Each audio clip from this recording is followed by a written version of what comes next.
En el corazón vibrante de Puebla, México, donde las cúpulas de las iglesias se alzaban hacia un cielo a menudo teñido de azul intenso, la vida de Marimar, una joven de 28 años, se había desmoronado con una crueldad inimaginable. Su vientre, ahora abultado con 6 meses de vida, era un recordatorio constante de la alegría que se había transformado en una carga insoportable. Ricardo, su amado esposo, había partido de este mundo de forma abrupta, dejando un vacío que ninguna palabra podía llenar.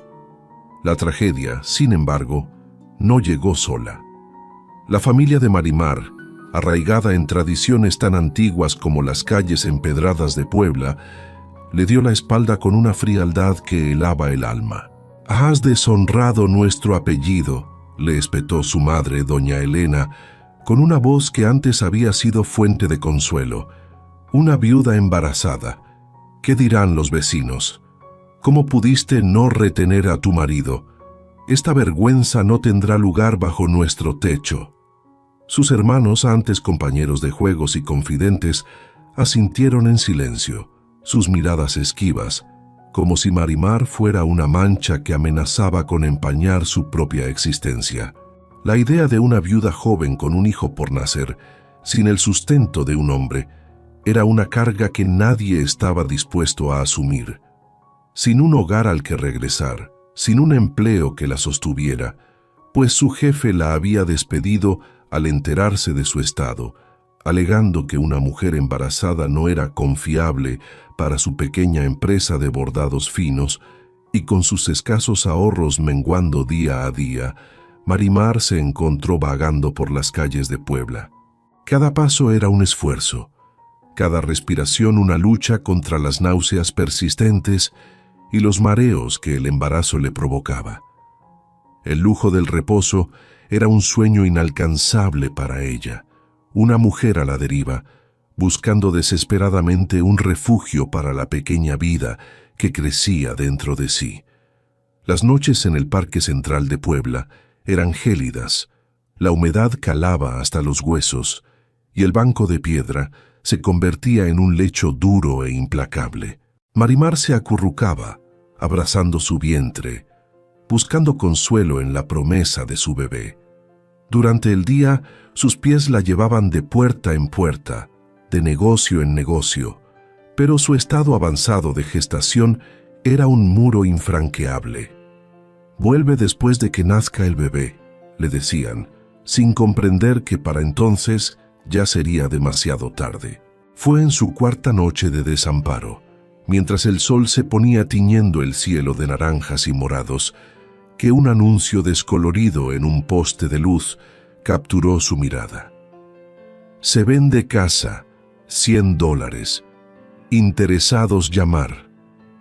El precio era tan irrisorio que Marimar pensó en una broma cruel, una estafa más en su ya desdichada vida. Sin embargo, la desesperación es una fuerza poderosa, y con el último aliento de esperanza, marcó el número.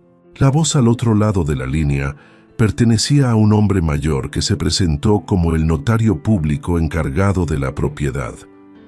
«Mire, señorita», le explicó con un tono cansado, «la casa está en ruinas, nadie la quiere. Dicen que está embrujada, abandonada por años, con problemas estructurales. Pero si tiene $100 y está dispuesta a firmar los papeles, haciéndose responsable de todo, puede ser suya hoy mismo». Sin más opciones, con la urgencia de encontrar un techo antes de que la oscuridad de la noche la envolviera una vez más, Marimar aceptó sin dudar. Con sus últimos $100, se dirigió a la notaría. Firmó los documentos con una prisa que le impidió leer los detalles y recibió un juego de llaves oxidadas. La dirección: calle Esperanza, número 47. El notario la despidió con una mirada de lástima, deseándole suerte, con una frase que resonó en sus oídos: «Espero que no se arrepienta».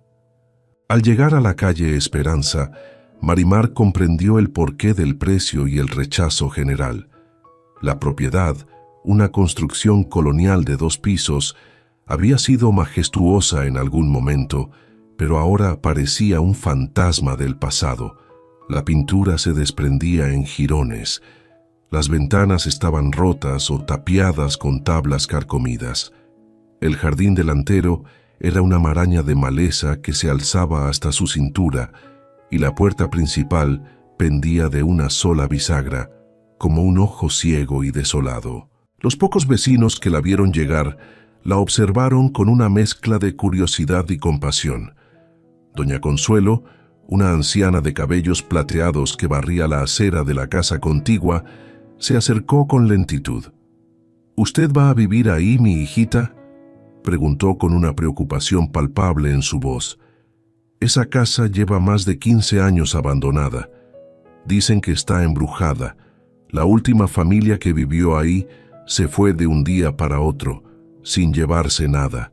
Desde entonces, nadie ha podido quedarse más de una semana». A pesar de las advertencias y la apariencia intimidante de la propiedad, Marimar sabía que no tenía alternativa. Con su bebé creciendo en su vientre y sin ningún otro lugar a donde ir, tendría que hacer de esa casa su hogar, sin importar las condiciones. Respiró profundamente, aferró las llaves con manos temblorosas y se dirigió hacia la puerta principal, sin saber que estaba a punto de desenterrar el secreto más extraordinario de su vida. Un secreto que no solo cambiaría su destino, sino el de muchas otras almas inocentes. Coméntanos desde qué ciudad nos escuchas. Tu historia es parte de la nuestra. Únete a nuestra comunidad, donde cada me gusta y cada suscripción nos acerca a los 1000 suscriptores, permitiéndonos seguir compartiendo estas historias de mujeres valientes que, como tú, superan lo imposible. Tu apoyo nos da fuerza para seguir adelante. La casa abandonada en la calle Esperanza número 47 era un lienzo de decadencia y misterio. Su estructura colonial de 2 pisos, que en tiempos pasados había irradiado grandeza, ahora se erguía como un monumento al olvido. La fachada de piedra, cubierta de musgo y enredaderas salvajes, creaba patrones intrincados que le daban un aire casi místico, como si la naturaleza misma estuviera reclamando su territorio. El jardín delantero era una selva en miniatura. Árboles frutales, antaño podados con esmero, crecían ahora sin control, sus ramas extendiéndose hasta rozar las ventanas del segundo piso. Entre la maleza, Marimar podía distinguir los restos de lo que había sido un hermoso jardín. Rosales salvajes que florecían sin control, un pequeño sendero de piedras casi engullido por la hierba y una fuente central que ahora servía de hogar a una familia de gatos callejeros. La puerta principal, de madera maciza, estaba hinchada por la humedad y pendía de una sola bisagra, creando una abertura irregular que permitía vislumbrar parte del interior. Las ventanas del primer piso estaban cubiertas con tablones de madera, clavados hacía años, probablemente para disuadir a los intrusos. Las del segundo piso, rotas, mostraban fragmentos de vidrio que brillaban como dientes en las aberturas oscuras. Cuando Marimar empujó la puerta, ésta se abrió con un chirrido prolongado que resonó por toda la estructura, un lamento fantasmal que parecía dar la bienvenida a su nueva habitante. El interior era aún más sobrecogedor que el exterior.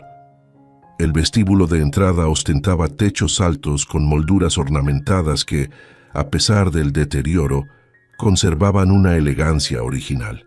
Una escalera de caracol con barandillas de hierro forjado se curvaba graciosamente hacia el segundo piso, aunque varios de sus escalones parecían peligrosamente débiles.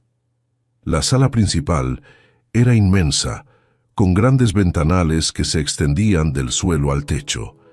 Aunque cubiertas desde el exterior, algunos rayos de luz se filtraban entre los tablones, creando patrones dorados sobre el suelo de parqué, que sorprendentemente parecía estar en buenas condiciones bajo las capas de polvo y hojas secas.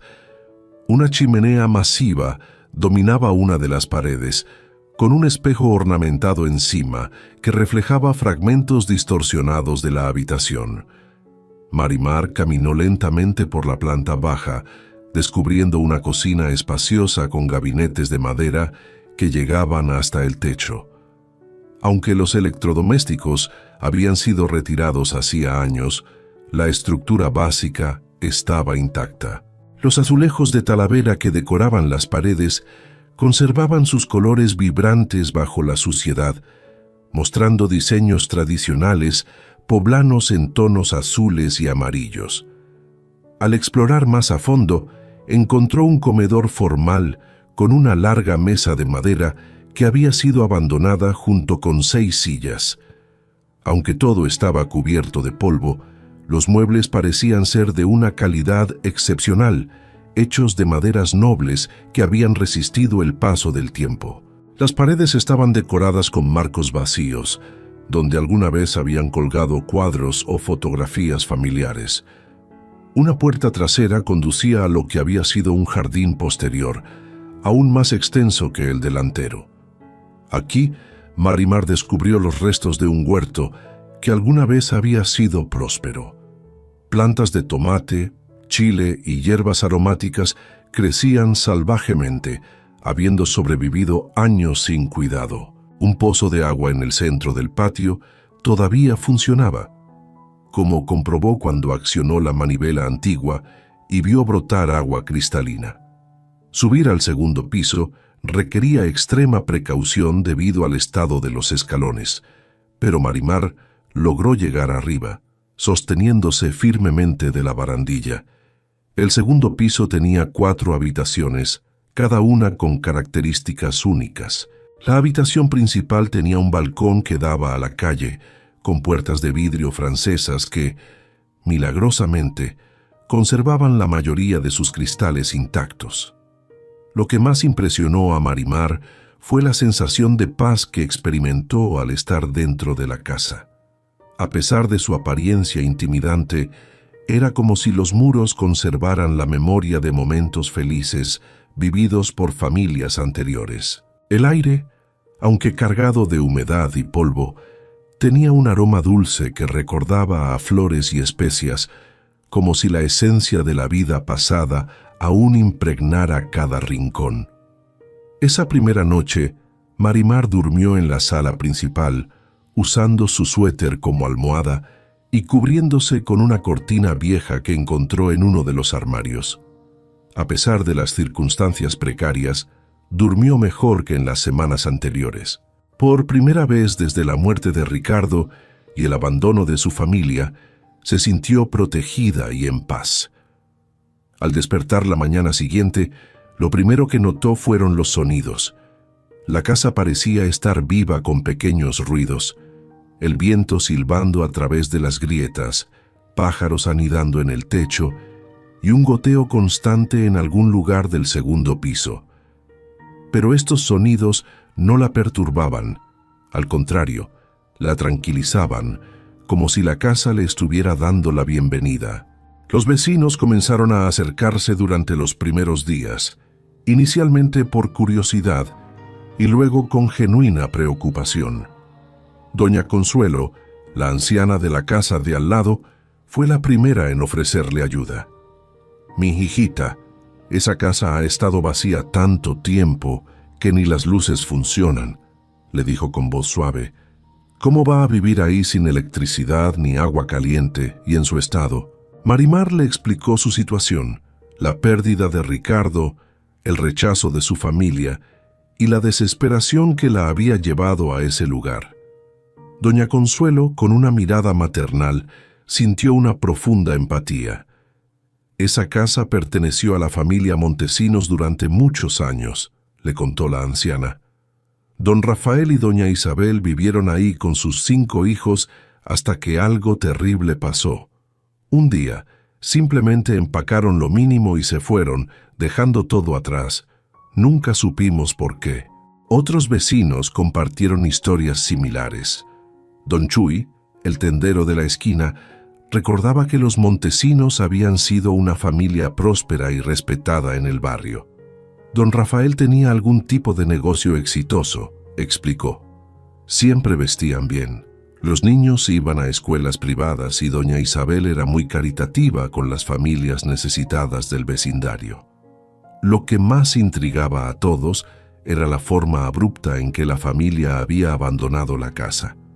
Fue como si hubieran huido de algo, comentó doña Remedios, quien vivía 2 casas más abajo.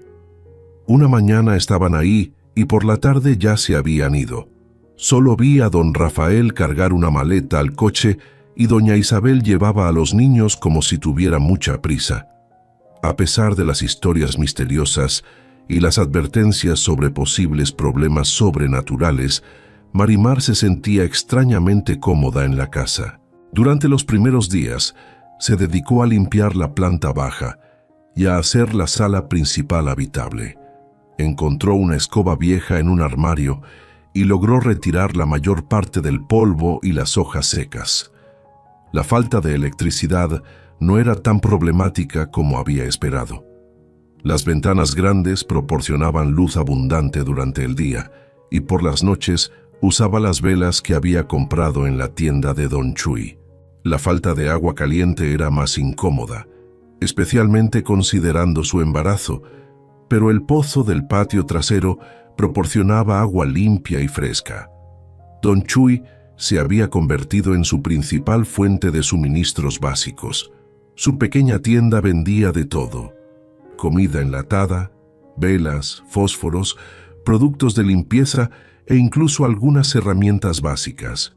Cuando se enteró de la situación de Marimar, comenzó a darle precios especiales y a veces le regalaba artículos que sabía que necesitaba, pero no podía costear. «Esa casa tiene buena energía», le dijo Don Chuy un día mientras le vendía arroz y frijoles. «No sé por qué la gente dice que está embrujada. Yo creo que solo está esperando a la familia correcta que la vuelva a llenar de amor».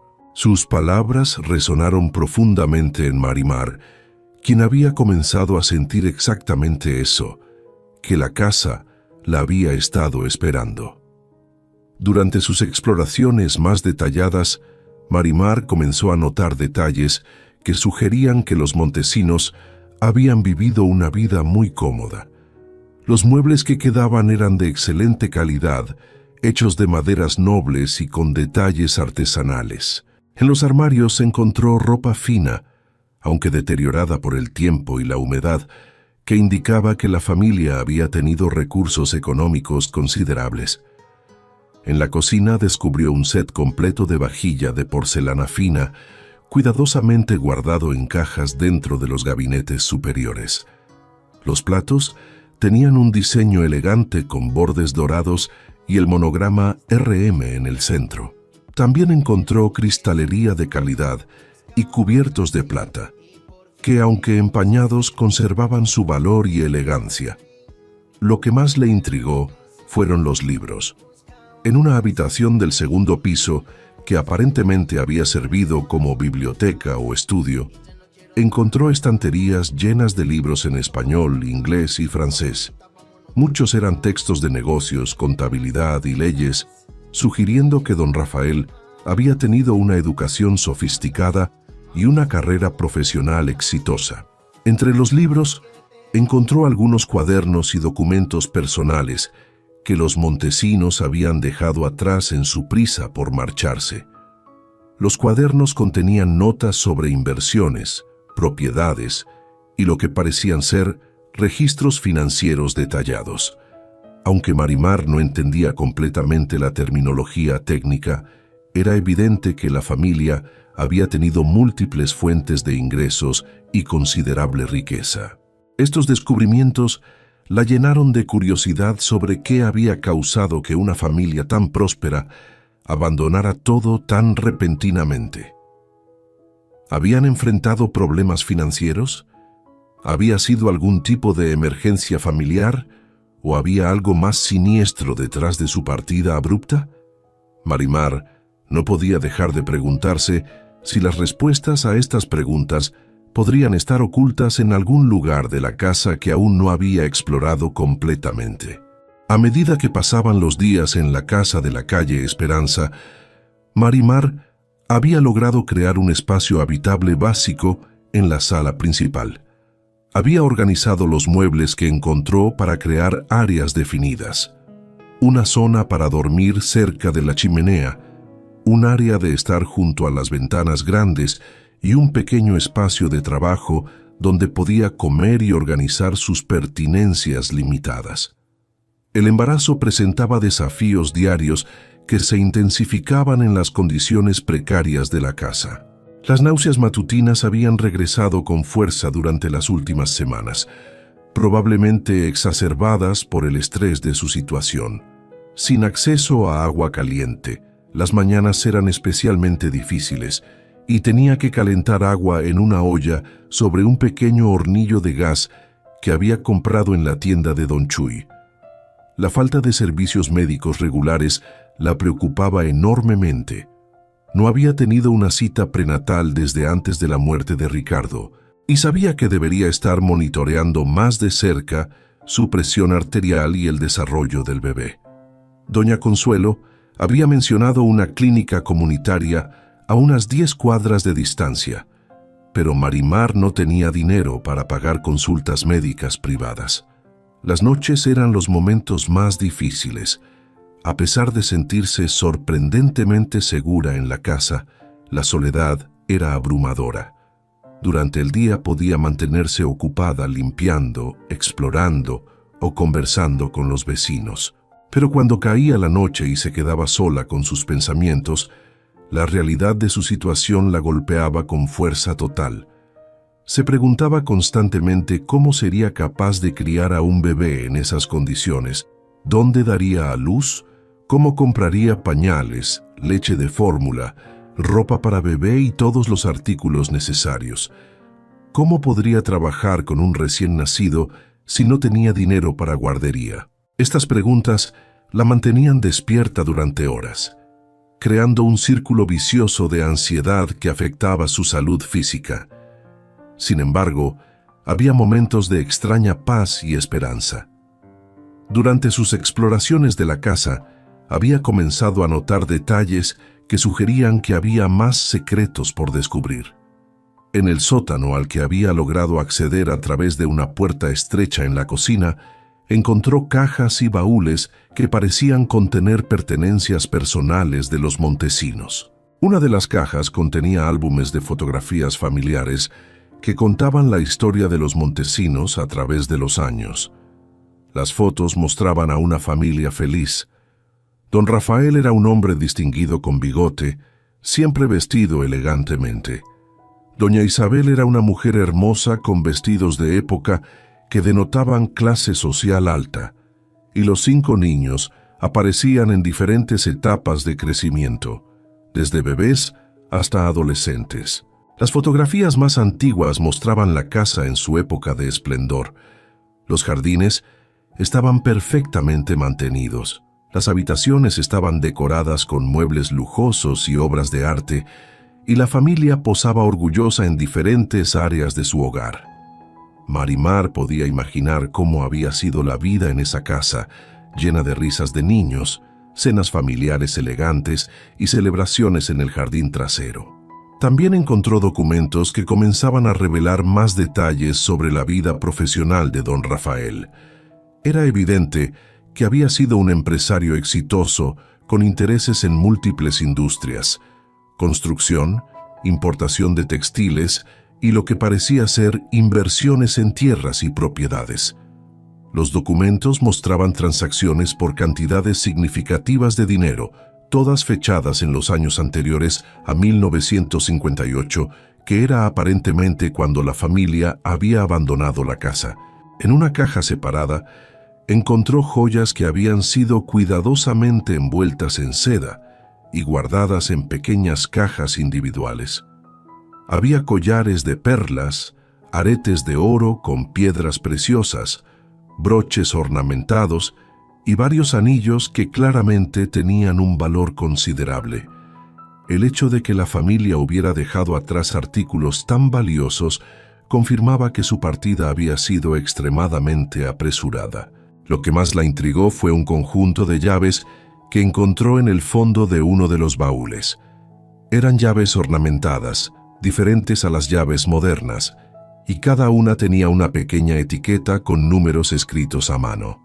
Marimar contó 12 llaves diferentes, pero no había encontrado aún las cerraduras o cajas fuertes correspondientes en ninguna parte de la casa que había explorado hasta ahora. Doña Consuelo había comenzado a visitarla regularmente, trayéndole comida casera y ofreciéndole consejos prácticos para sobrevivir en la casa sin servicios básicos. Mi abuela vivió toda su vida sin electricidad, le contaba mientras le enseñaba a hacer una lámpara improvisada con aceite. La gente se las arreglaba perfectamente bien antes de que existieran todas estas comodidades modernas. Durante una de estas visitas, doña Consuelo notó las fotografías que Marimar había encontrado. ¡Ay, Dios mío!, exclamó al ver las fotos de la familia Montesinos. Hace tanto tiempo que no veía estas caras. Doña Isabel era una mujer tan elegante y caritativa. Cada Navidad organizaba fiestas para todos los niños del barrio y les daba regalos a las familias más necesitadas. ¿Usted los conocía bien?, preguntó Marimar, deseosa de aprender más sobre la historia de su nueva casa. Claro que sí, mi hijita. Yo era muy joven, pero mi familia vivía aquí desde antes de que ellos llegaran. Don Rafael era un hombre muy respetado, tenía negocios prósperos y siempre trataba bien a sus empleados. Pero hacia el final algo cambió. Se volvió muy nervioso, siempre mirando por encima del hombro, como si esperara que algo malo fuera a pasar. ¿Sabe usted por qué se fueron tan repentinamente?, insistió Marimar. Doña Consuelo bajó la voz, como si estuviera compartiendo un secreto peligroso. Nunca se supo la verdad completa, pero hubo rumores. Algunos decían que don Rafael había descubierto algo terrible sobre sus socios de negocios, algo que ponía en peligro no solo a su familia, sino a muchos niños del barrio. Otros creían que había problemas con el gobierno, ya que eran tiempos difíciles políticamente. Lo único seguro es que una noche empacaron solo lo esencial y desaparecieron para siempre. Esta información llenó la mente de Marimar con aún más preguntas. Si don Rafael había estado involucrado en algo tan peligroso como la protección de niños, ¿era posible que hubiera escondido evidencia o valiosos recursos en la casa antes de marcharse? ¿Podrían las llaves misteriosas que había encontrado abrir escondites secretos que contenían respuestas a estos misterios? La idea de que pudiera haber tesoros o documentos valiosos ocultos en algún lugar de la casa comenzó a obsesionarla, no solo por la posibilidad de mejorar su situación financiera, sino porque sentía una conexión extraña con la historia de los Montesinos. Como ellos, ella había tenido que abandonar su vida anterior de manera abrupta. Como doña Isabel, estaba enfrentando un futuro incierto mientras esperaba un bebé. Era como si el destino la hubiera guiado a esa casa para descubrir algo importante, algo que podría cambiar su vida para siempre. Durante su quinta semana en la casa, mientras exploraba sistemáticamente cada rincón del sótano, Marimar hizo un descubrimiento que cambió todo. Detrás de una estantería pesada que parecía haber sido movida recientemente para ocultar algo, encontró una pequeña puerta de metal empotrada en la pared de piedra. La puerta tenía una cerradura ornamentada que parecía corresponder a una de las llaves misteriosas que había encontrado en el baúl.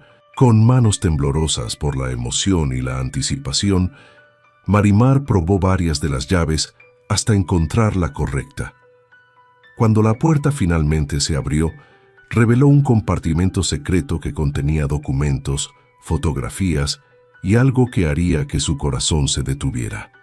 Certificados de depósito bancarios por cantidades astronómicas, todos a nombre de don Rafael Montesinos, y un testamento que mencionaba específicamente la casa de la calle Esperanza como herencia para sus descendientes. Pero lo más extraordinario estaba por venir. Mientras examinaba los documentos bajo la luz de las velas, una figura luminosa comenzó a materializarse en la habitación.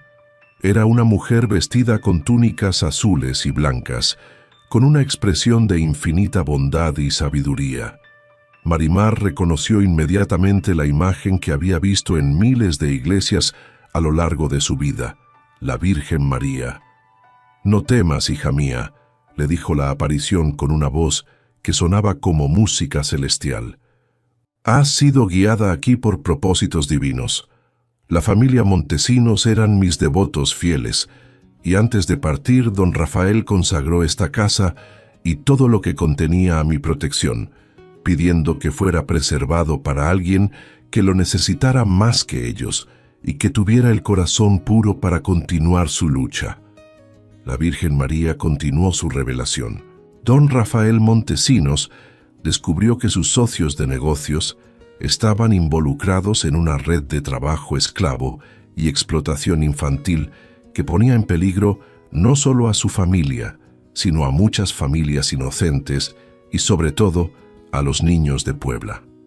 Él había estado construyendo evidencia contra ellos durante meses, pero cuando se dio cuenta de que habían descubierto sus intenciones, tuvo que huir para proteger a su esposa e hijos de las represalias. Antes de partir, don Rafael escondió toda la evidencia y sus recursos financieros en esta casa, pidiendo que yo protegiera estos tesoros hasta que llegara alguien digno, que pudiera usarlos para la justicia y el bien de los más vulnerables. Tú, Marimar, has sido escogida para esta misión. Tu corazón puro, tu dolor por la pérdida y tu determinación de proteger a tu hijo te han hecho digna de esta bendición. La aparición le mostró a Marimar exactamente dónde encontrar todo lo que don Rafael había escondido. Además del compartimento secreto que ya había descubierto, había otras 11 ubicaciones ocultas por toda la casa, cada una accesible con las llaves que había encontrado. Contenían no solo riquezas suficientes para asegurar el futuro de ella y su bebé, sino también evidencia detallada de la red criminal que había amenazado a los Montesinos y explotado a tantos niños. Tu misión, hija querida, será usar estos recursos no solo para tu beneficio, sino para la exposición de la verdad y proteger a otras familias inocentes, especialmente a los niños. Los criminales que expulsaron a don Rafael aún están activos y han arruinado las vidas de muchas otras familias a través de los años, forzando a niños a trabajar en condiciones inhumanas. Tú tendrás el poder de llevarlos ante la justicia. Mientras la visión se desvanecía gradualmente, la Virgen María dejó a Marimar con una sensación de paz y propósito que nunca había experimentado antes. Ya no era solo una mujer viuda, embarazada y abandonada, luchando por sobrevivir. Era un instrumento de justicia divina, elegida para una misión que trascendía sus propias circunstancias, una misión para proteger a los más indefensos. Los documentos que había encontrado revelaron una conspiración que se extendía por décadas. Los socios de don Rafael habían estado estafando a familias, robando herencias, manipulando testamentos y usando intimidación para adquirir propiedades valiosas a precios ridículos, todo para financiar y expandir sus operaciones de trabajo esclavo y explotación infantil. Los nombres en los documentos incluían a personas prominentes de Puebla que aún ocupaban posiciones de poder en la ciudad. Pero lo más sorprendente era la magnitud de la riqueza que don Rafael había acumulado legítimamente antes de descubrir las actividades criminales de sus socios.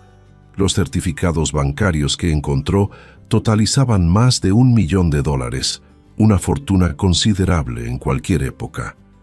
Además, había documentos que mostraban que don Rafael era propietario legítimo de múltiples propiedades en Puebla y otras ciudades de México.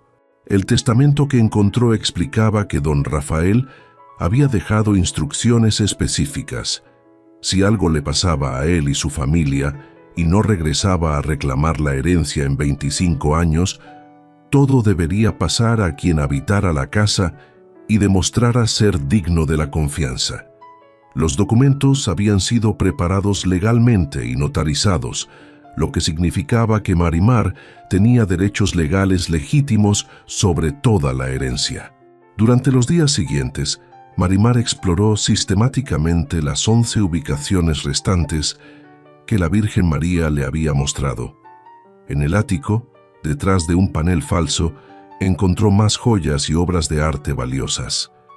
En el jardín, enterrada bajo lo que parecía ser un árbol ornamental, descubrió una caja fuerte conteniendo lingotes de oro y más documentos bancarios. Cada descubrimiento confirmaba no solo la increíble generosidad de la providencia divina, sino también la responsabilidad que ahora tenía. Don Rafael Montesinos había confiado en que eventualmente llegaría alguien que usaría estos recursos para continuar su lucha contra la injusticia y la explotación infantil. Marimar entendió que su viudez, su embarazo y su abandono no habían sido tragedias aleatorias, sino parte de un plan divino que la había llevado exactamente donde necesitaba estar. La evidencia contra los criminales era meticulosa y detallada. Don Rafael había documentado transacciones fraudulentas, grabado conversaciones, fotografiado documentos falsos y creado un registro completo de las actividades ilegales de sus ex-socios, incluyendo la forma en que reclutaban y explotaban a niños y familias vulnerables.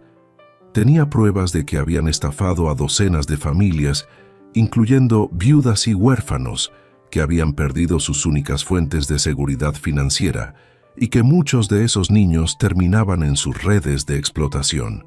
Entre las víctimas documentadas, Marimar reconoció varios nombres de familias del vecindario que habían perdido sus casas en circunstancias misteriosas a través de los años.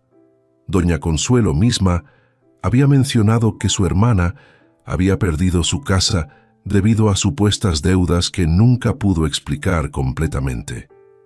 Ahora, Marimar tenía evidencia de que esas deudas habían sido fabricadas como parte del esquema criminal para despojar a las familias y, en muchos casos, dejar a los niños a merced de los explotadores. Pero Marimar también entendió que enfrentar a estos criminales sería extremadamente peligroso. Eran personas con poder, influencia y recursos, y ya habían demostrado su disposición para usar intimidación y violencia. Tendría que ser muy cuidadosa en cómo procedía, especialmente considerando que estaba embarazada y vulnerable. La Virgen María había prometido protegerla, pero también había enfatizado que Marimar debería usar sabiduría y precaución. Su primera prioridad tenía que ser asegurar la evidencia y establecer protecciones legales para ella misma y su bebé. Solo entonces podría comenzar el proceso de exponer la verdad y buscar justicia para todas las familias y niños que habían sido victimizados. El descubrimiento de la herencia también significaba que podría proporcionar una vida completamente diferente para su bebé. Ya no tendría que preocuparse por pañales, comida o atención médica. Su hija Celeste crecería con todas las ventajas y oportunidades que ella nunca había tenido. Pero más importante aún, crecería sabiendo que su madre había sido un instrumento de justicia para muchas familias inocentes y sobre todo para los niños explotados. Marimar pasó las siguientes 2 semanas estudiando meticulosamente todos los documentos que había encontrado, organizando la evidencia y desarrollando un plan para proceder de manera segura. Sabía que necesitaría ayuda legal confiable y tendría que encontrar maneras de protegerse a sí misma y a su bebé de posibles represalias. Durante este tiempo, también comenzó discretas investigaciones para verificar si los criminales mencionados en los documentos de don Rafael aún estaban activos en Puebla. Desafortunadamente, sus sospechas se confirmaron. Varios de los nombres aparecían regularmente en los periódicos locales como empresarios respetados y líderes comunitarios, sin que nadie sospechara de sus actividades pasadas. Pero Marimar ya no era la mujer desesperada y vulnerable que había comprado la casa por $100. Con la protección de la Virgen María y los recursos que había descubierto, se había transformado en una fuerza poderosa para la justicia. Su bebé no nacería en la pobreza y el abandono, sino en una familia que tenía el poder y la responsabilidad de luchar por lo que estaba bien. El proceso de documentar y verificar toda la evidencia que don Rafael Montesinos había recopilado se convirtió en una investigación exhaustiva que consumió las energías de Marimar durante semanas enteras. Cada documento revelaba nuevas capas de la conspiración criminal que había operado en Puebla durante décadas y que aparentemente continuaba activa hasta el presente. Don Rafael había sido meticulosamente detallado en su documentación.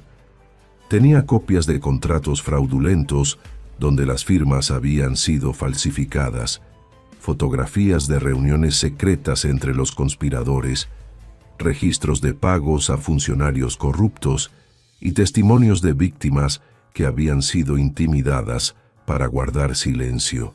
La evidencia era tan exhaustiva que podría enviar a prisión a docenas de personas involucradas en la red criminal. Los nombres en los documentos eran impactantes. Incluían al director de varios bancos importantes de Puebla, notarios públicos que habían facilitado transacciones fraudulentas, abogados que habían manipulado testamentos y empresarios que habían usado intimidación para adquirir propiedades y, lo más grave, para reclutar y explotar a niños en talleres clandestinos o en el campo. Algunos de estos individuos habían muerto en los años transcurridos, pero muchos otros continuaban en posiciones de poder e influencia.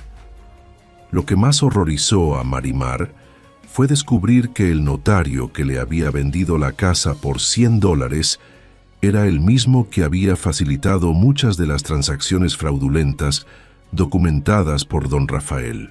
No había sido coincidencia que la casa hubiera estado disponible a ese precio ridículo.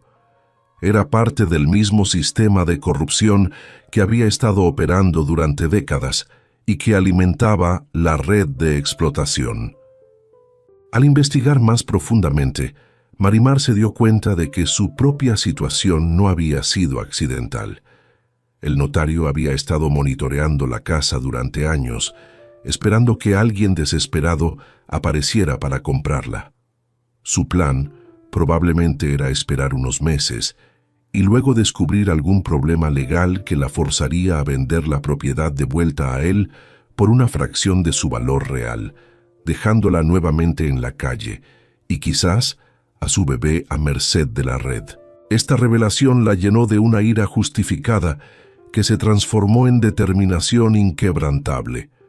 No solo había sido víctima de la pérdida de Ricardo y el rechazo de su familia, sino que había sido dirigida hacia una trampa preparada por la misma red criminal que había destruido tantas otras vidas y explotado a tantos niños. Pero la providencia divina había intervenido, convirtiendo la trampa en su liberación.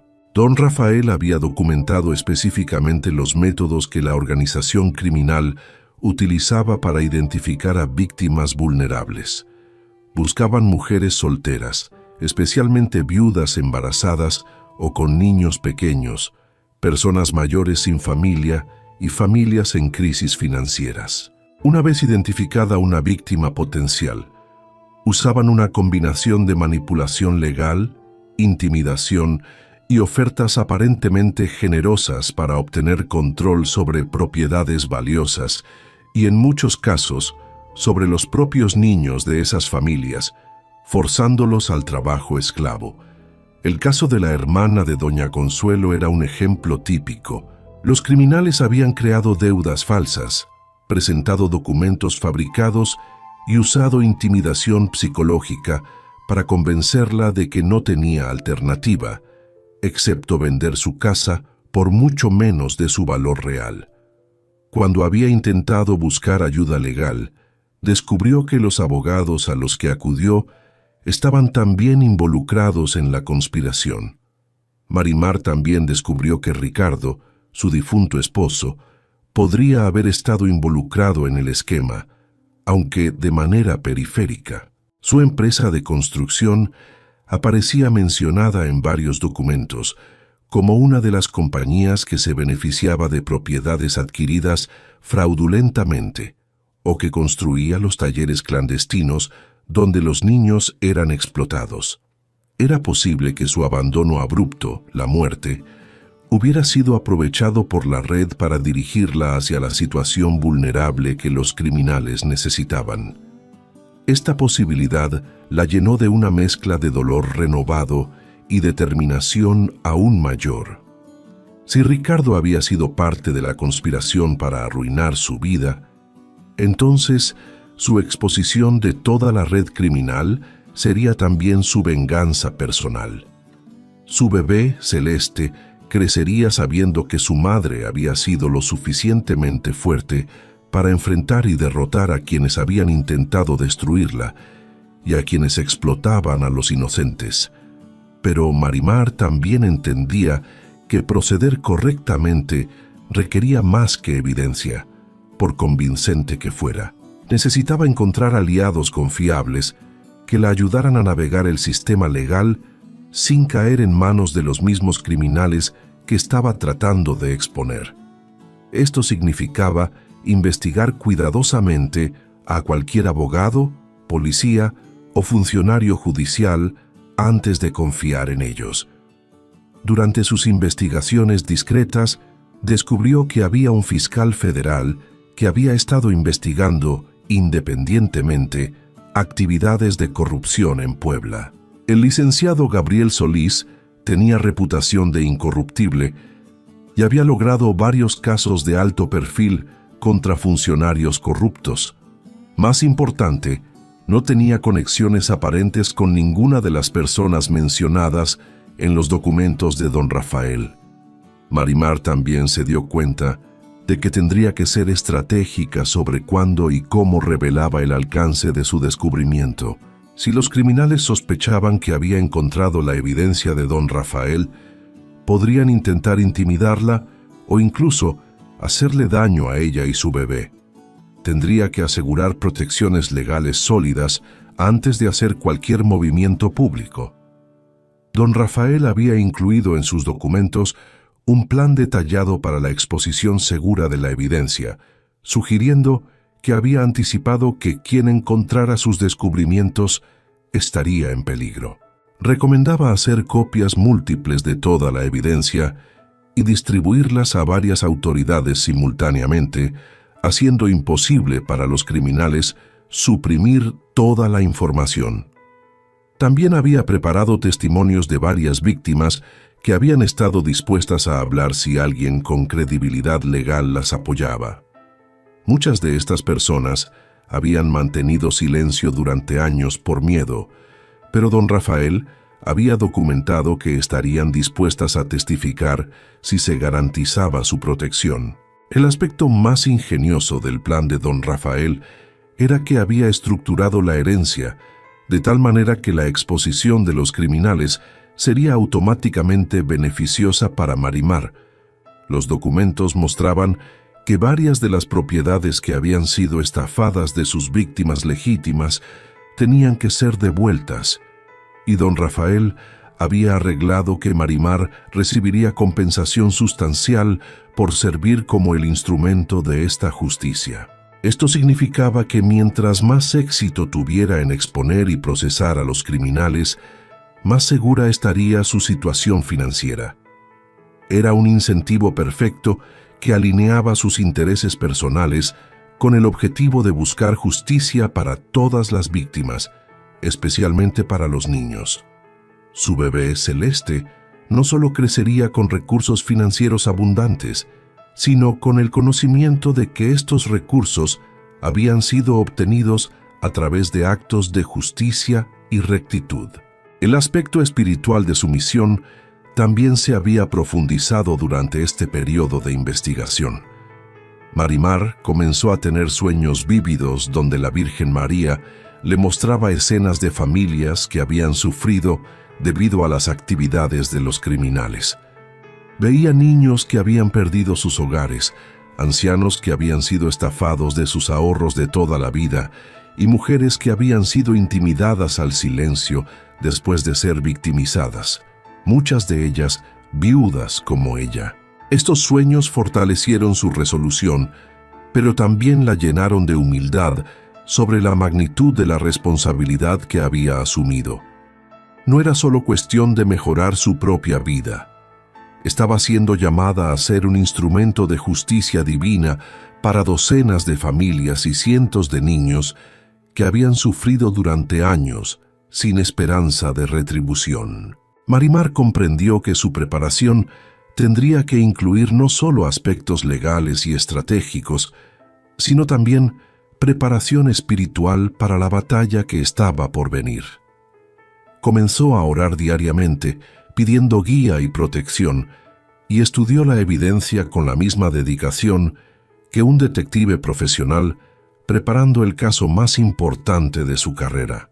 Después de 3 semanas de investigación intensiva y planificación cuidadosa, Marimar había desarrollado una estrategia comprensiva para proceder de manera segura contra los criminales.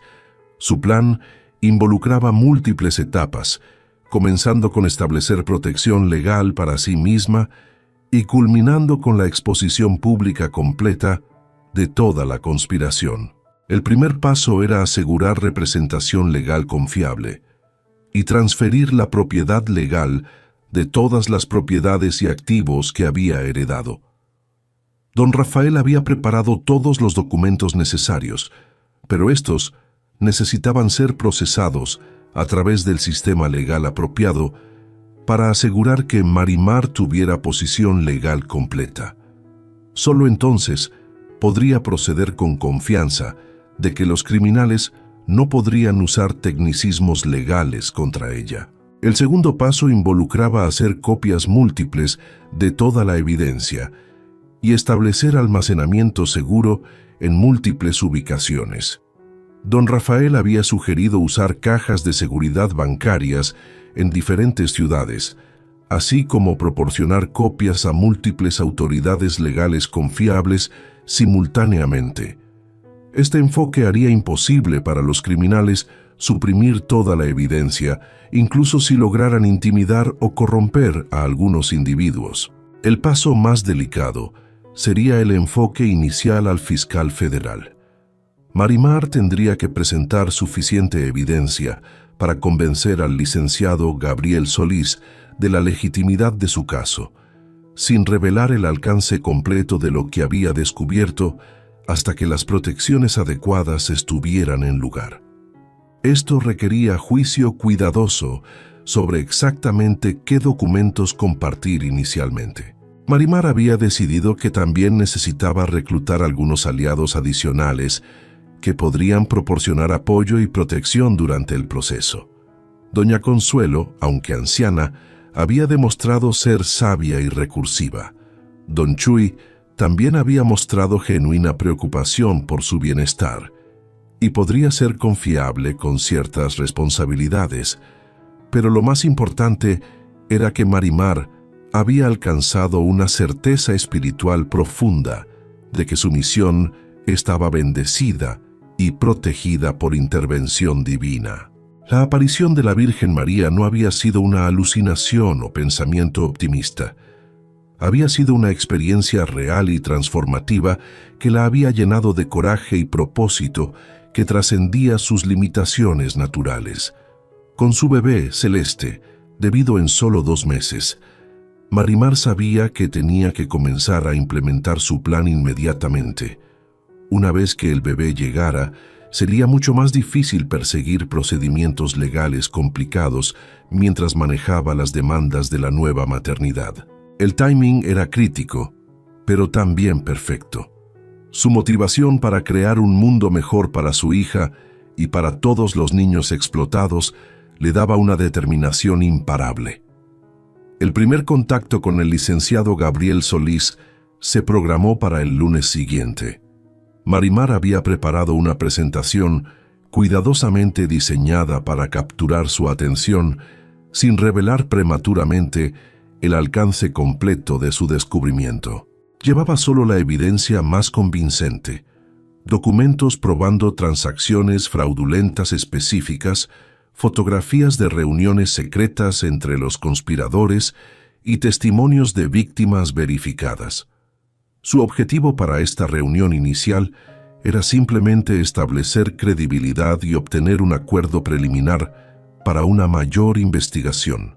Una vez que tuviera al fiscal federal oficialmente involucrado, podría comenzar el proceso más comprensivo de exponer toda la red criminal que había operado con impunidad durante tantos años.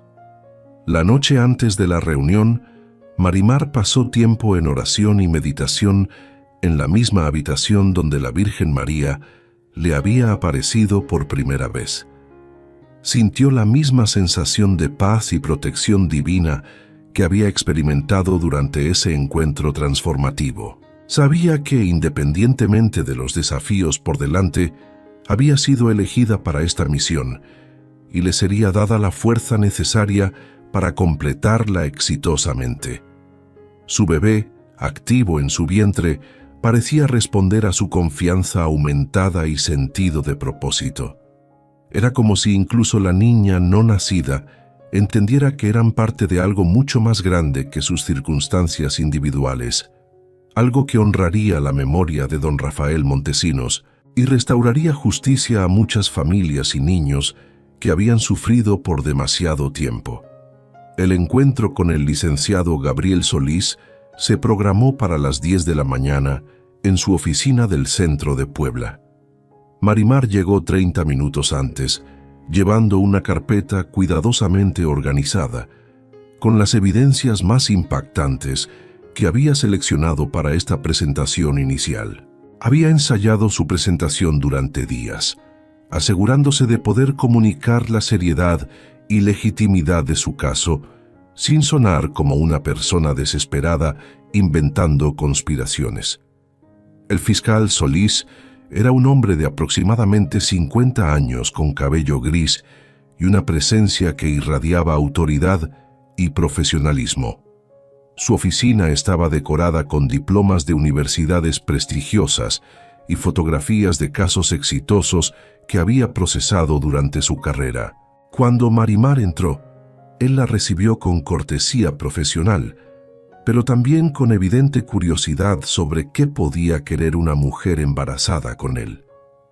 «Licenciado Solís», comenzó Marimar con voz firme, «vengo ante usted porque he descubierto evidencia de una conspiración criminal que ha operado en Puebla durante décadas, robando propiedades de familias vulnerables y corrompiendo funcionarios públicos, todo para alimentar una vasta red de trabajo esclavo y explotación infantil. Esta evidencia es tan exhaustiva que podría resultar en arrestos y procesamientos de docenas de individuos prominentes de nuestra ciudad». El fiscal levantó las cejas, claramente impresionado por la directa y seriedad de su declaración inicial. «Señora Marimar, estas son acusaciones muy graves. ¿Qué tipo de evidencia posee usted y cómo llegó a obtener esta información?» Marimar abrió su carpeta y comenzó a presentar los documentos más convincentes. Mostró contratos fraudulentos, con firmas claramente falsificadas, fotografías de reuniones secretas entre los conspiradores, registros bancarios mostrando transferencias irregulares de grandes cantidades de dinero y declaraciones de testimonio de múltiples víctimas, incluyendo relatos desgarradores de niños explotados. Cada pieza de evidencia estaba acompañada por documentación cuidadosa de su autenticidad y relevancia. Esta evidencia fue compilada por don Rafael Montesinos, un empresario local que descubrió que sus socios de negocios estaban involucrados en estas actividades criminales y en la explotación de niños, explicó Marimar.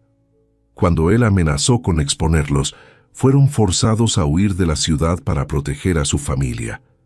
Antes de irse, él escondió toda esta evidencia, esperando que alguien eventualmente la encontrara y continuara su lucha por la justicia y la protección de los inocentes. El fiscal examinó cada documento cuidadosamente, ocasionalmente haciendo preguntas clarificadoras que demostraban su comprensión de las implicaciones legales. Marimar podía ver que él se estaba interesando y preocupando cada vez más a medida que el alcance de la conspiración se hacía aparente. Señora Marimar, si esta evidencia es auténtica y mis impresiones iniciales sugieren que podría serlo, entonces estamos hablando de uno de los escándalos de corrupción y explotación más grandes en la historia de Puebla. ¿Cómo puedo estar seguro de que usted no está involucrada en algún tipo de esquema de chantaje o que esta evidencia no ha sido fabricada? Marimar había anticipado esta pregunta y había preparado una respuesta comprensiva. Licenciado, yo entiendo su escepticismo, pero considere mi situación. Soy una mujer viuda, embarazada y abandonada, sin recursos o conexiones políticas. ¿Qué podría posiblemente ganar fabricando algo tan elaborado?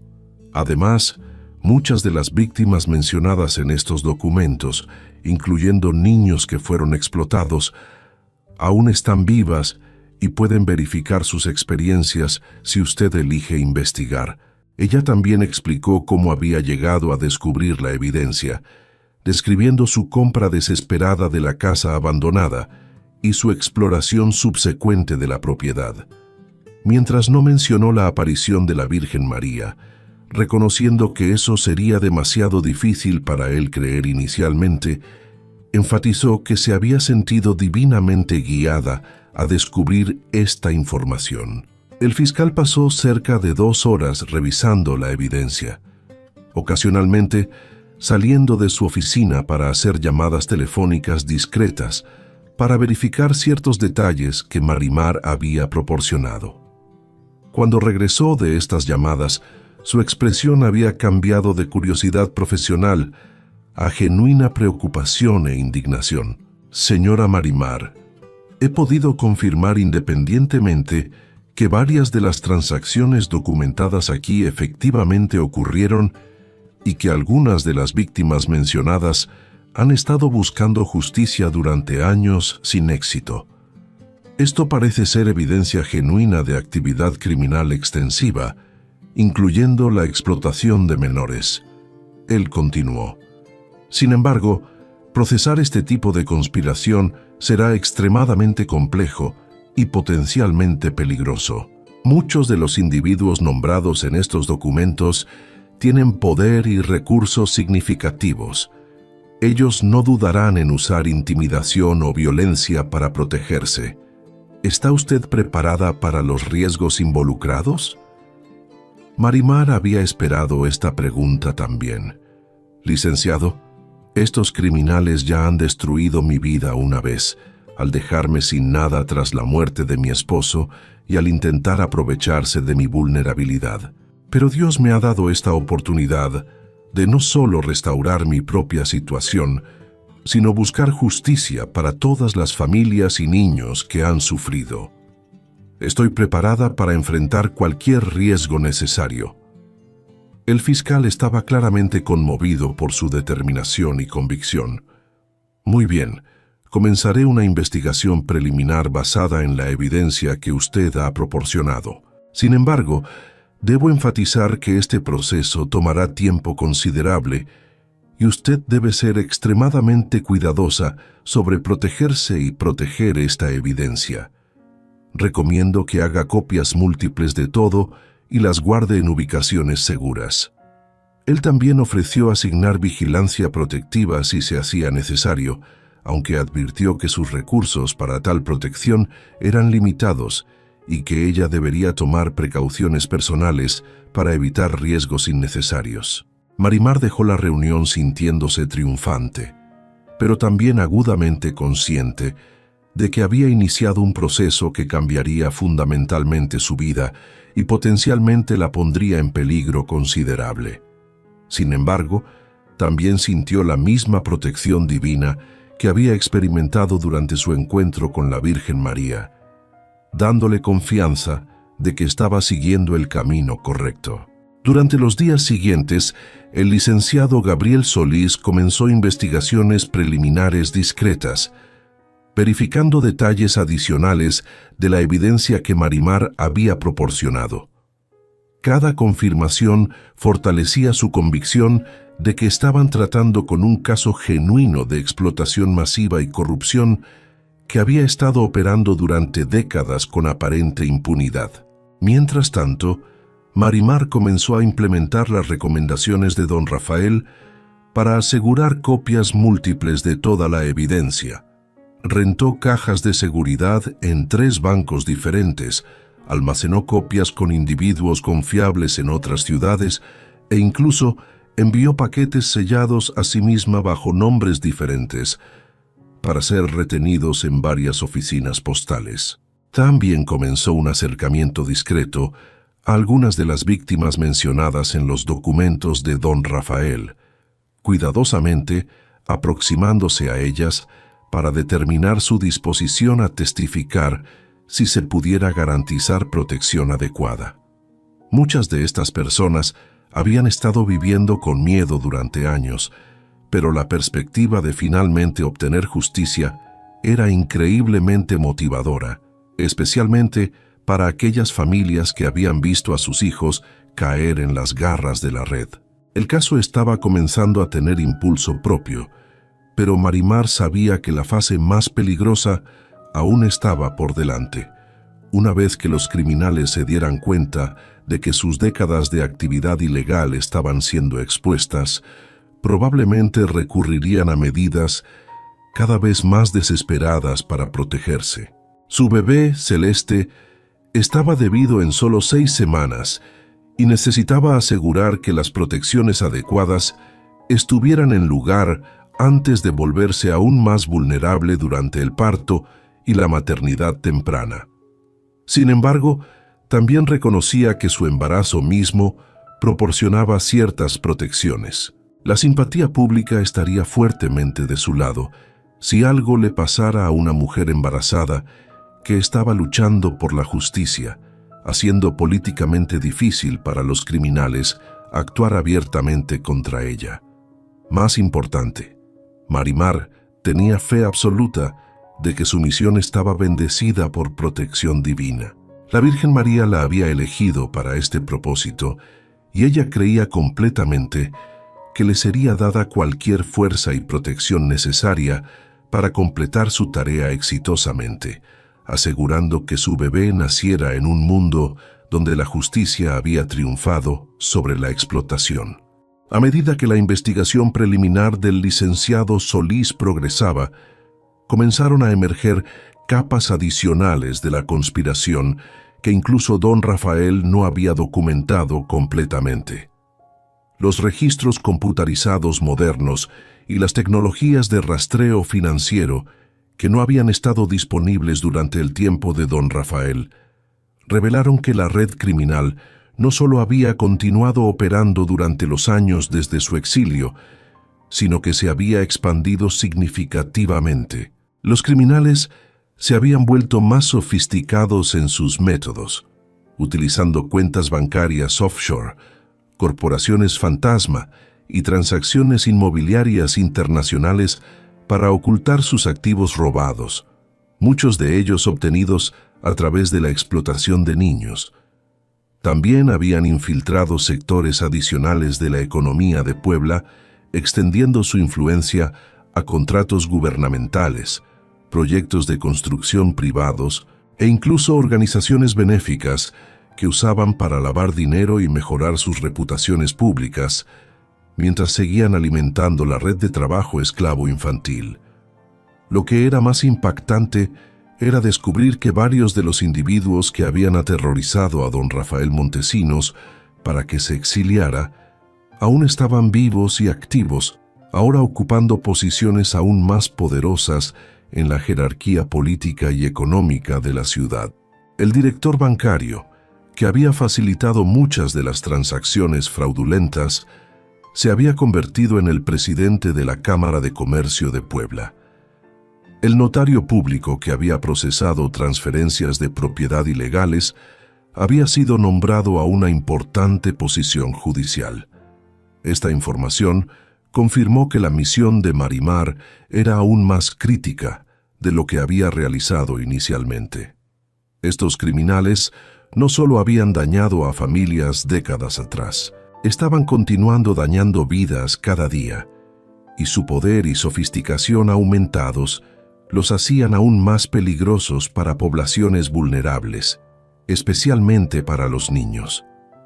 El licenciado Solís también descubrió que habían habido otros intentos, a través de los años, para exponer partes de esta conspiración, pero que cada intento había sido sistemáticamente suprimido a través de intimidación, corrupción o violencia. Dos periodistas que habían investigado transacciones de propiedad sospechosas habían sido forzados a huir de la ciudad después de recibir amenazas de muerte. Un notario rival, que había cuestionado documentos irregulares, había sufrido un accidente automovilístico misterioso que lo dejó permanentemente discapacitado.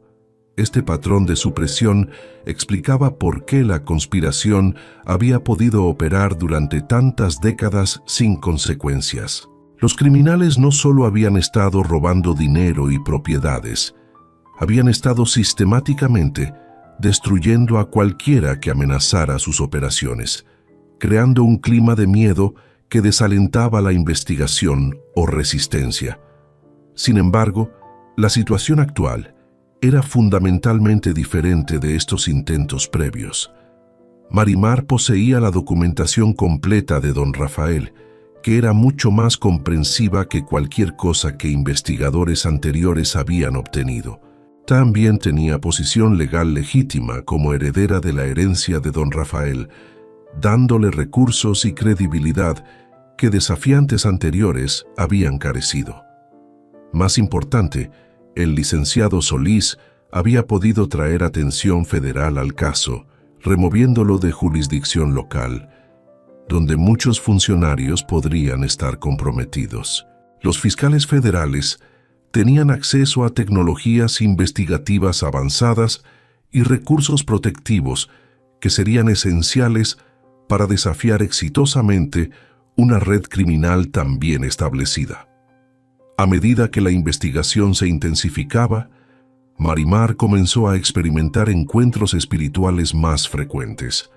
La Virgen María le apareció varias veces adicionales, proporcionando guías sobre aspectos específicos de la conspiración y alentándola a permanecer fuerte durante momentos difíciles. Estas visitaciones no eran atemorizantes.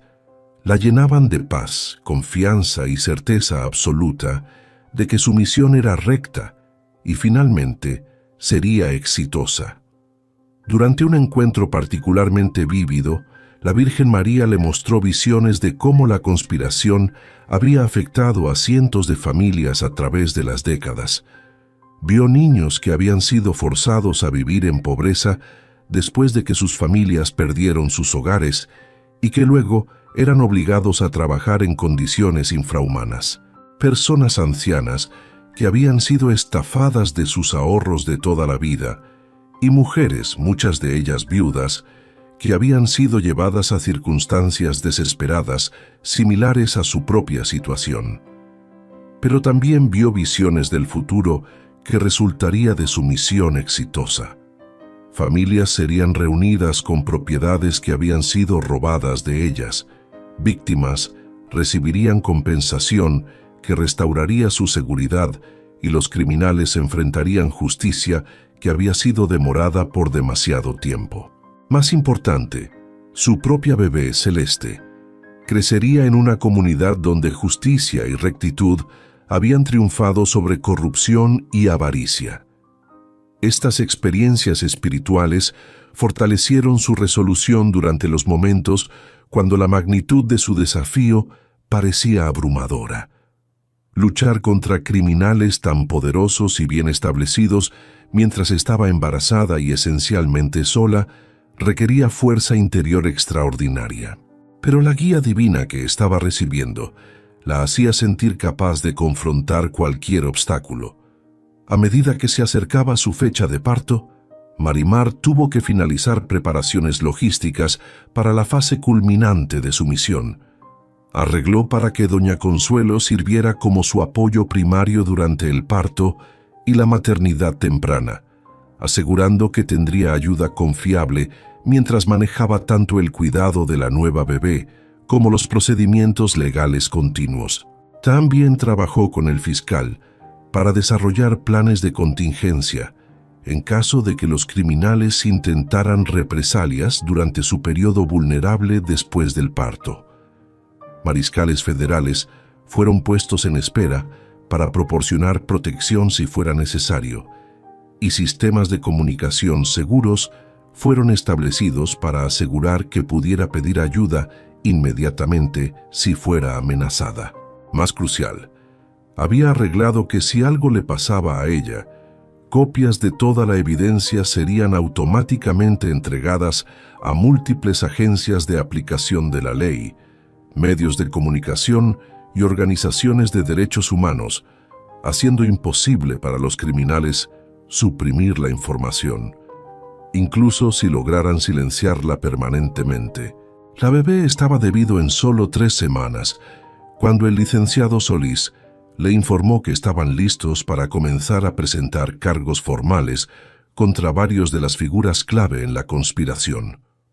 La evidencia era tan abrumadora que él estaba confiado en obtener condenas, pero también advirtió que esto sería cuando los criminales se volverían más peligrosos, dándose cuenta de que sus décadas de impunidad estaban a punto de terminar. Marimar sintió simultáneamente emocionada y aprensiva mientras se preparaba para la confrontación final con aquellos que habían destruido tantas vidas y explotado a tantos niños durante las décadas pasadas. Su bebé nacería en esta batalla climática entre justicia y explotación, pero ella estaba confiada de que la rectitud prevalecería, creando un mundo mejor para futuras generaciones. La confrontación culminante se desarrolló de manera más dramática y decisiva de lo que incluso Marimar había anticipado. El licenciado Solís había coordinado con autoridades federales para ejecutar arrestos simultáneos de 6 individuos clave en la conspiración, incluyendo el presidente bancario, el notario corrupto y 3 empresarios prominentes que habían sido documentados repetidamente en la evidencia de don Rafael. Los arrestos ocurrieron a las 6 de la mañana de un martes, diseñados para atrapar a los sospechosos antes de que pudieran organizar resistencia o huir de la jurisdicción. Agentes federales también sirvieron simultáneamente órdenes de registro en múltiples propiedades, incautando registros financieros adicionales, computadoras y documentos que suplementaron la evidencia que Marimar había proporcionado, incluyendo listas de niños explotados y ubicaciones de talleres clandestinos. Las noticias de los arrestos dominaron los medios de Puebla inmediatamente, creando una sensación que reverberó por todas las comunidades de negocios y políticas de la ciudad. Por décadas, estos individuos habían parecido intocables, protegidos por su riqueza, conexiones y reputación de intimidar a cualquiera que los desafiara. Verlos súbitamente llevados esposados envió ondas de shock a través de todos los que los habían conocido, pero nunca se atrevieron a desafiar sus actividades criminales. Lo que hizo la cobertura aún más impactante fue que fiscales federales habían liberado una declaración cuidadosamente preparada, explicando que los arrestos se basaban en evidencia descubierta por una mujer viuda y embarazada, quien había heredado la documentación de una víctima previa de la conspiración. La narrativa de la compra desesperada de Marimar de la casa abandonada y su descubrimiento subsecuente de la evidencia escondida de don Rafael capturó inmediatamente la imaginación pública. Los medios comenzaron a referirse a ella como la heroína de Puebla y la madre protectora, y la simpatía pública se congregó fuertemente detrás de ella. La gente comenzó a venir voluntariamente para compartir sus propias experiencias de ser victimizadas por miembros de la conspiración, proporcionando evidencia y testimonio adicional que fortalecieron aún más el caso. Y lo más importante, revelando la ubicación de más niños en situación de esclavitud. 3 días después de los arrestos, mientras Marimar estaba siendo entrevistada por investigadores federales para proporcionar detalles adicionales sobre la evidencia que había descubierto, entró en labor de parto prematuro. El estrés y la emoción de los eventos culminantes habían desencadenado su parto 3 semanas antes de lo esperado. Doña Consuelo y don Chuy la llevaron corriendo al hospital, donde doctores pudieron asegurar un parto seguro a pesar del timing temprano. Marimar dio a luz a una hermosa hija a quien nombró Celeste, honrando tanto el cielo que la había guiado como la esperanza que ahora representaba para tantas vidas. Mientras Marimar se recuperaba en el hospital con su hija recién nacida, investigadores federales estaban haciendo descubrimientos adicionales que expandieron el alcance del caso. Aún más registros de computadora incautados durante las redadas de arresto revelaron que la conspiración había crecido en una red internacional, involucrando lavado de dinero, evasión de impuestos e incluso tráfico humano relacionado con forzar familias a abandonar sus propiedades y la explotación de niños a través de fronteras. Las implicaciones internacionales significaron que varias agencias de aplicación de la ley extranjeras se involucraron, incluyendo autoridades en Estados Unidos y España, donde parte del dinero robado había sido escondido.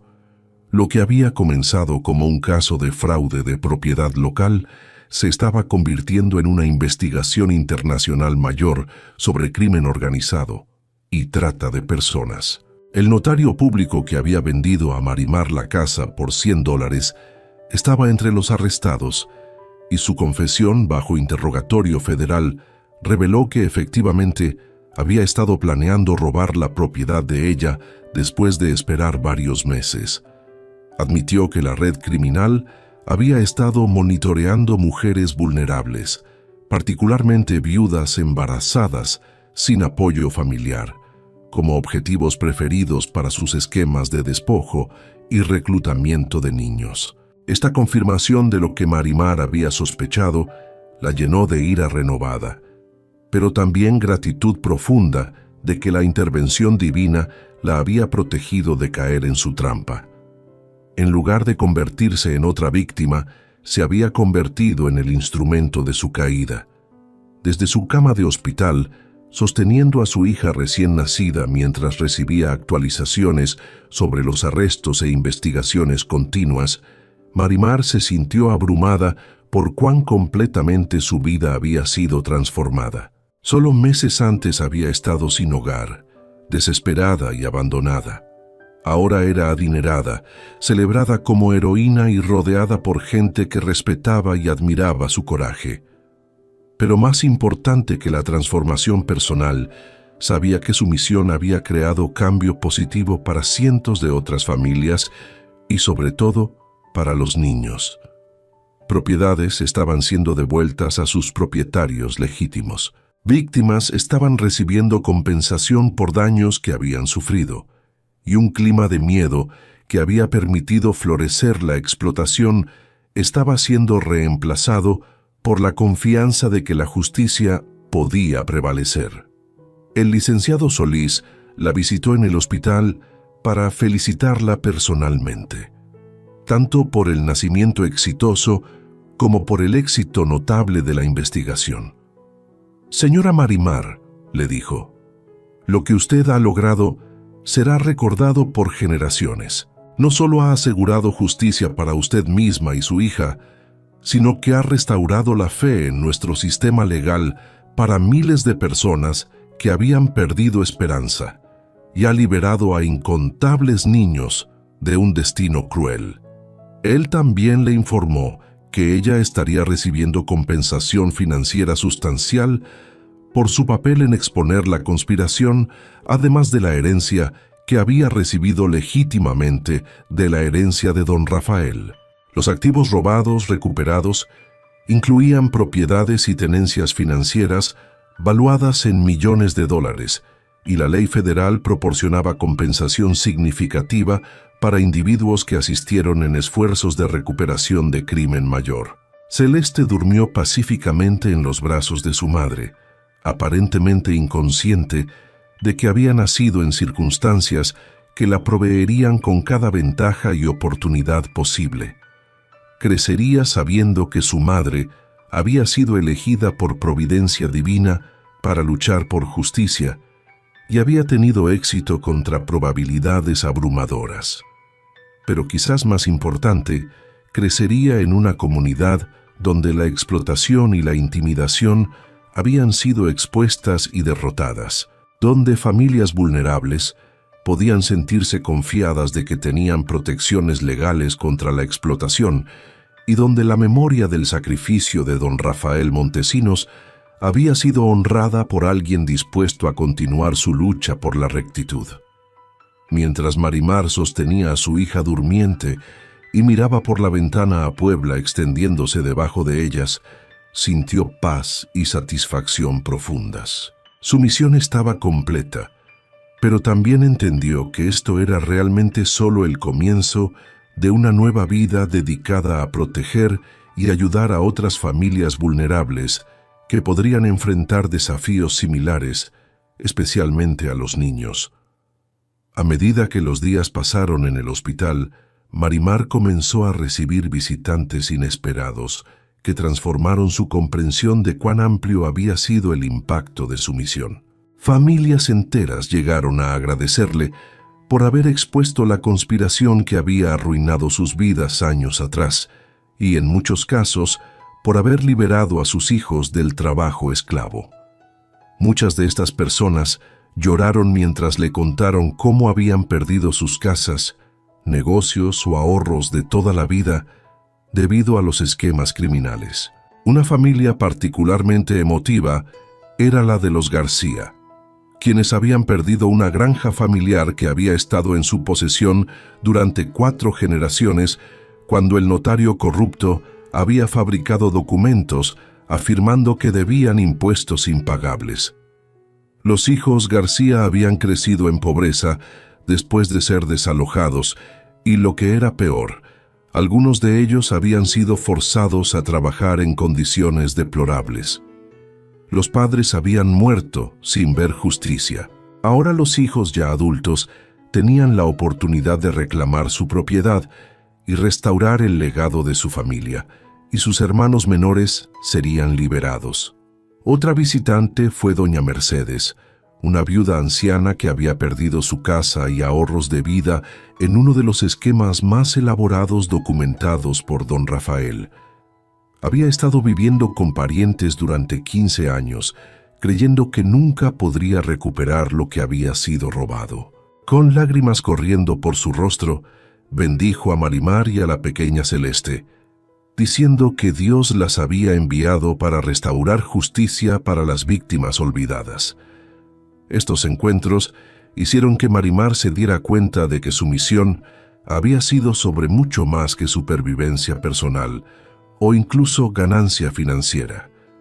Había sido elegida para ser el instrumento de sanación para una comunidad entera que había sido traumatizada por décadas de corrupción sistemática y explotación infantil. Su disposición a arriesgar peligro para exponer la verdad había creado esperanza para cientos de familias que habían renunciado a ver justicia. El licenciado Solís también trajo noticias de que la investigación estaba continuando expandiéndose a medida que se descubría más evidencia y víctimas adicionales se presentaban. Autoridades internacionales habían congelado cuentas bancarias conteniendo millones de dólares en activos robados, y acuerdos de cooperación con gobiernos extranjeros estaban siendo negociados para asegurar la recuperación comprensiva de todo lo que había sido tomado fraudulentamente. Más importante, cambios estaban siendo implementados en los sistemas legales y gubernamentales de Puebla para prevenir que este tipo de corrupción y explotación recurriera en el futuro. Nuevos procedimientos de supervisión, requisitos de transparencia y sistemas de monitoreo independientes estaban siendo establecidos para proteger ciudadanos vulnerables, especialmente a los niños, de explotación similar. Marimar también aprendió que su historia había inspirado investigaciones similares en otras ciudades por todo México, donde autoridades estaban descubriendo que redes de corrupción y explotación comparables habían estado operando. Su coraje al enfrentar criminales poderosos había creado un modelo para otras víctimas que se presentaran y demandaran justicia, creando un efecto de ondulación de responsabilidad que se extendía mucho más allá de Puebla. Durante una visita particularmente significativa, representantes de la Iglesia Católica llegaron para honrar la misión de Marimar. Habían documentado reportes de múltiples testigos sobre sus visiones de la Virgen María, y después de investigación cuidadosa, autoridades de la Iglesia estaban preparadas para reconocer que había recibido guía divina auténtica durante su lucha por justicia. Su experiencia, explicó el padre Ricardo, el representante de la arquidiócesis, demuestra cómo la providencia divina puede trabajar a través de gente ordinaria que tiene corazones puros y fe fuerte. Usted fue elegida para ser un instrumento de la justicia de Dios y su disposición a confiar en guía divina, a pesar de riesgo personal enorme, ha creado bendiciones que se extenderán por generaciones. La Iglesia estaba preparando declarar su casa en la calle Esperanza, un sitio de significancia religiosa, donde creyentes podrían visitar para orar y buscar inspiración de su ejemplo. También estaban estableciendo una fundación benéfica dedicada a ayudar a otras mujeres vulnerables, viudas y madres solteras, y a niños en riesgo de explotación, asegurando que su misión continuaría ayudando a otros incluso después de que la crisis inmediata hubiera sido resuelta. A medida que Celeste se fortalecía y se preparaba para dejar el hospital, Marimar comenzó a planear cómo usaría su riqueza e influencia recién encontradas para continuar ayudando a otros. La herencia de don Rafael y la compensación de la investigación federal la habían hecho independientemente adinerada, pero entendía que esta prosperidad venía con la responsabilidad de usarla sabiamente para el beneficio de otros. Decidió establecer múltiples programas benéficos enfocados en ayudar a mujeres embarazadas, madres solteras, viudas y familias en riesgo de perder sus hogares debido a explotación financiera o de ver a sus hijos caer en redes de trabajo esclavo. Su propia experiencia de desesperación y abandono le había dado comprensión profunda de lo que estas familias necesitaban, no solo asistencia financiera, sino protección legal, apoyo emocional y recursos prácticos para reconstruir sus vidas. La casa en la calle Esperanza sería restaurada a su belleza original, pero también convertida en un centro de recursos donde familias vulnerables podrían encontrar ayuda, consejo legal y refugio temporal. Las habitaciones donde había descubierto la evidencia de don Rafael serían preservadas como memorial a su sacrificio y su misión, inspirando a futuras generaciones a defender la justicia cuando presenciaran corrupción o explotación. Pero quizás más importante, Celeste crecería entendiendo que su vida cómoda había sido hecha posible por el coraje de su madre y la gracia de Dios, y que tenía la responsabilidad de continuar ayudando a otros que enfrentaron desafíos similares a los que su madre había superado. Sería criada con fe profunda, principios morales fuertes y la comprensión de que el privilegio viene con la obligación de proteger a quienes son vulnerables. En el día que dejaron el hospital, Marimar sostuvo a su hija mientras estaba de pie frente a la ventana que daba vista a Puebla. La ciudad se veía diferente para ella ahora, no como un lugar amenazante lleno de corrupción y peligro, sino como una comunidad donde la justicia era posible cuando la gente tenía el coraje para defender lo que estaba correcto. Doña Consuelo y don Chuy estaban esperando para llevarlas a casa, a la casa que había sido transformada de una ruina abandonada en el símbolo de esperanza y restauración. El jardín estaba floreciendo otra vez. Las ventanas estaban brillantes con luz del sol y las habitaciones estaban llenas de amor y propósito. Celeste crecería en un hogar bendecido por gracia divina y dedicado a servir a otros. Mientras manejaban por las calles de Puebla, Marimar reflexionó sobre el viaje extraordinario que la había llevado de desesperación a triunfo, de abandono a propósito, de pobreza a prosperidad. Cada desafío había sido parte de un plan más grande que nunca podría haber imaginado cuando llegó por primera vez a la casa con solo $100 y una esperanza desesperada de refugio. El primer llanto de su bebé en el mundo había sido escuchado en un hogar donde la justicia había triunfado sobre la explotación, donde la fe había vencido el miedo y donde la disposición de una mujer simple de confiar en guía divina había cambiado las vidas de cientos de familias para mejor. Celeste crecería sabiendo que los milagros eran posibles cuando la gente tenía el coraje de seguir el llamado de Dios, incluso cuando el camino parecía imposible. La historia de Marimar y Celeste se había vuelto legendaria en Puebla, pero para ellas era solo el comienzo de una nueva vida dedicada al servicio, la fe y ayudar a otros a descubrir que incluso en sus momentos más oscuros, la providencia divina estaba trabajando para crear oportunidades para transformación y bendición. Queridas oyentes de Cuentos de Viuda, la historia de Marimar es un eco poderoso de la fuerza que reside en cada una de ustedes. Quizás no hayan encontrado una fortuna oculta o recibido una visita divina, pero cada día, al enfrentar la pérdida, la soledad o la incomprensión, ustedes demuestran una valentía que transforma su dolor en propósito. Marimar nos enseña que incluso cuando el mundo parece dar la espalda, hay una luz interior, una fe inquebrantable y una comunidad que puede surgir de los lugares más inesperados. No están solas en su camino. Cada desafío superado, cada lágrima derramada y cada paso hacia adelante las convierte en heroínas de su propia historia.